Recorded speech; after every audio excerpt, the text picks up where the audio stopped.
Hello and welcome. This is Japan, and we are going to do a tier list or a video, whatever you want to call it, that we do fairly often. I'd say often being like every 3 months or so.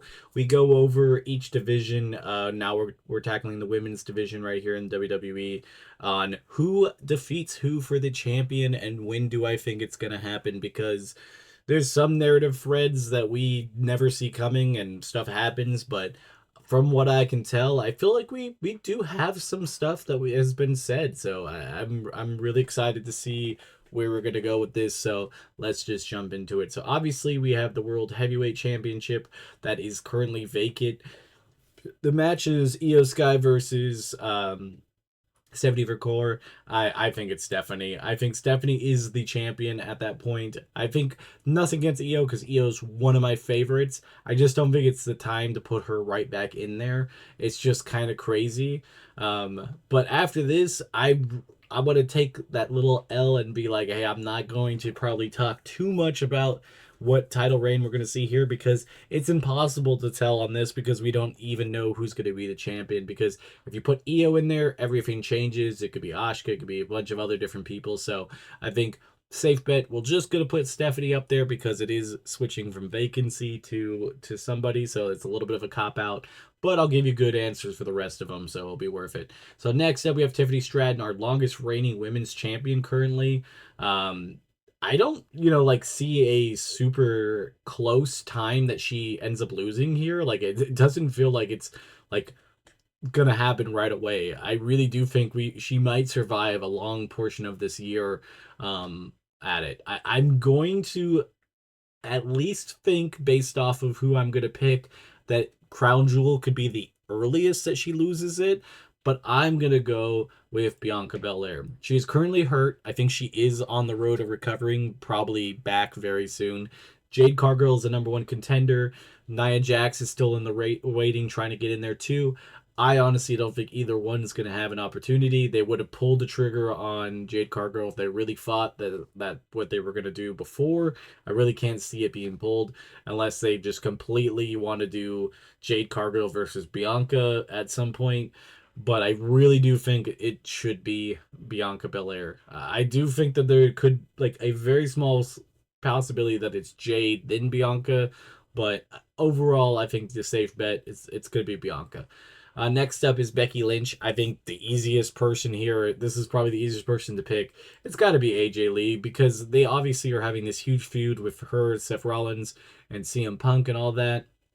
It's going to feed generations and it's going to be around for a while. But them pulling the trigger on Becky losing the championship permanently to AJ Lee would be a great storyline, especially because I feel like there's a lot of dream matches that people want AJ Lee to be in, and I think her holding that belt and having those dream matches would be great. Obviously, a world heavyweight title wouldn't be a bad idea either, but I think at the current state, it would be easier and better to do this and then possibly discuss something later on depending on what they wanted to do, but she would be perfect. Honestly, we already know that there's a tag match at WrestlePalooza, so it's not going to happen then. I think the next event after that is Crown Jewel. I'm going to say Crown Jewel. I could definitely see it possibly making it to Survivor Series if they're going to do like teams and they're the team captains for the Survivor Series.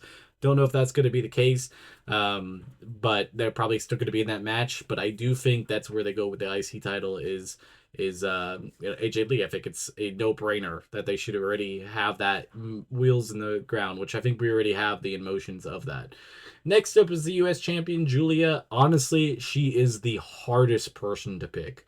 I honestly can't see anybody on SmackDown really beating her.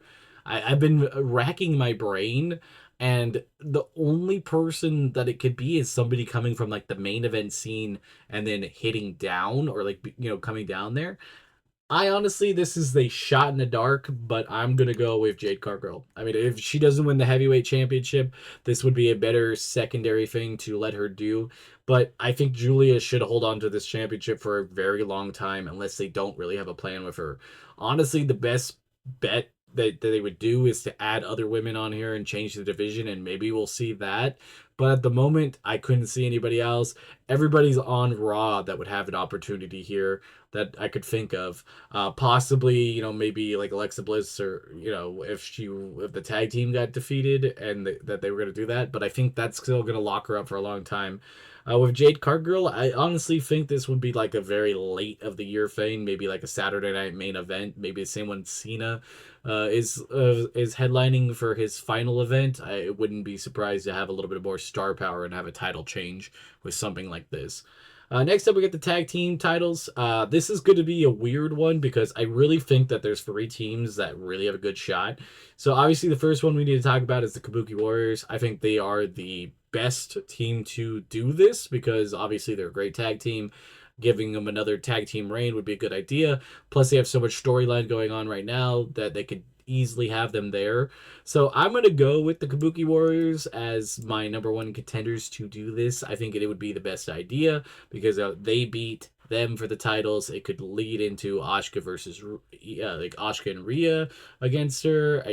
Judgment Day, a lot of different stuff. So I think that's the number one thing.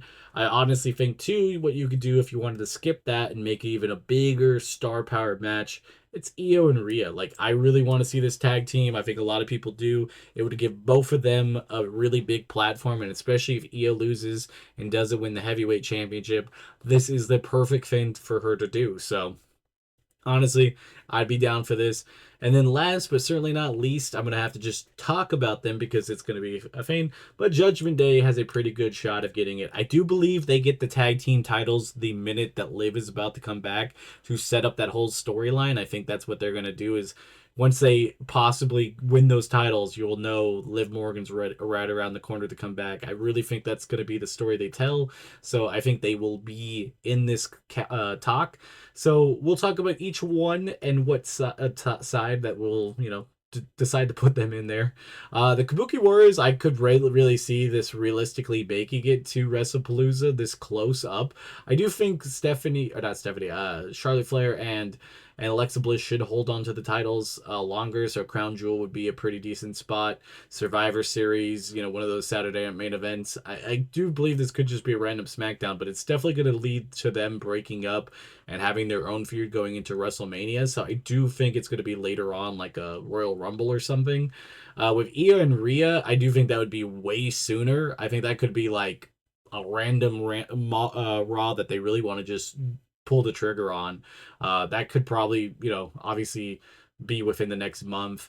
And then obviously Raquel and Roxanne, whatever you want to say with them, I think it would be whenever Liv is ready. So there's really no timetable on it. So the last answer is a bit of a cop out because I think there's multiple teams that has a good shot. I do really believe it's going to be the Kabuki Warriors as the number one contenders, but I honestly, I'd be happy with any of these three teams based on the storyline, and that's what we've decided. There's a lot of different stuff going on, and the roster's always evolving and revolving, so there could be a lot of different stuff. Anybody gets called up from NXT, this could already change everything else up, but I wanted to get it down on paper, what I think, so you guys tell me what you guys think, and I will see you guys in the next one. Bye, guys!